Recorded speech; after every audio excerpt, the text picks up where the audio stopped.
Isang mapagpalang araw pong muli mga kabagwis.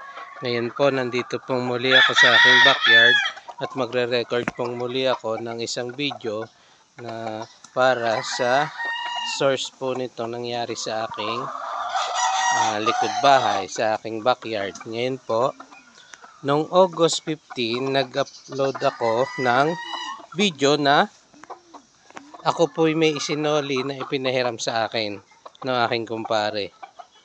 Ngayon po, ipapakita ko sa inyo, i-record ko ngayon, yung mga napaanak ko na natira sa akin.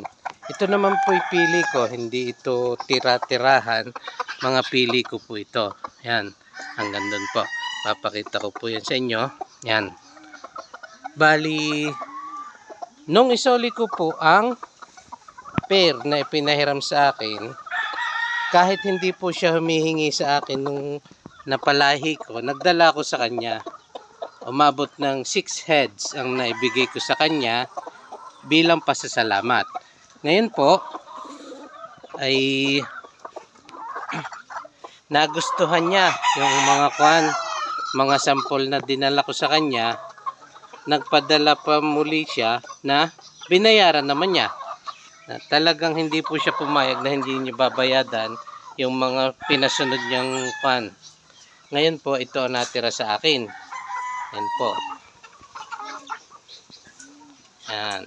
Meron po ako ditong pullets na 5. Ito po tinara ko na para sa aking breeding. Yan. Paggawa ko po ng battle cross. Ito po. Ito po yung mga bata. Bata itong dalawang ito eh. Yan. Bata yan. Wala, maglilimang buwan pa lang. Yan, hindi ko pa to nasasalang sa breeding. Yan po yung nakalagay na sa sa battery cage. Ang buntot niya mga ginugupitan ko, medyo sumusulay na ulit. Yan, lahat po yan. Ito medyo na po itong dalawang ito. Medyo matured na, napapakastahan ko na.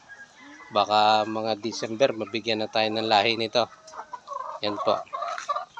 Yan po. Yan.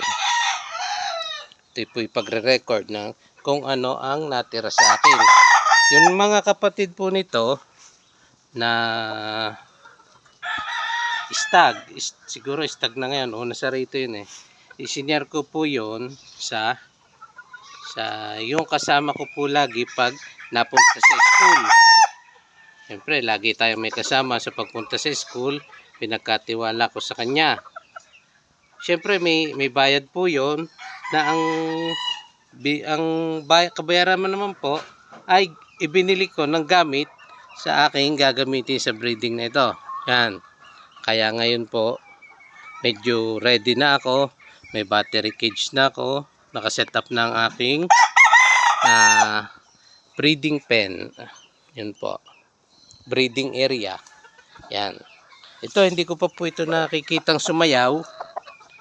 Pinili ko lang po ito physically based sa gusto ko.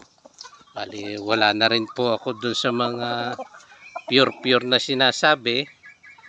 Basta ina-analyze ko po ito na kung anong meron ako. Yan. Kung ano po ang susunod kong pagkocross dito, share ko po yan sa inyo sa mga susunod na video. Ayan. Salamat pareng Elec. Salamat. Nung last season, hiram ang ginagamit ko ngayon. May sarili na ako na materyales. Salamat sa tiwala mo sa akin. Ni sa hinagap, kami yung Batanggenyo, ni sa hinagap hindi ko inisip na muli ako makakapag-breed ng mga ganito. Kung hindi dahil sa kanya, sabi ko hindi, talagang pinilit niya akong pehramin. Yan po mga kabagwis.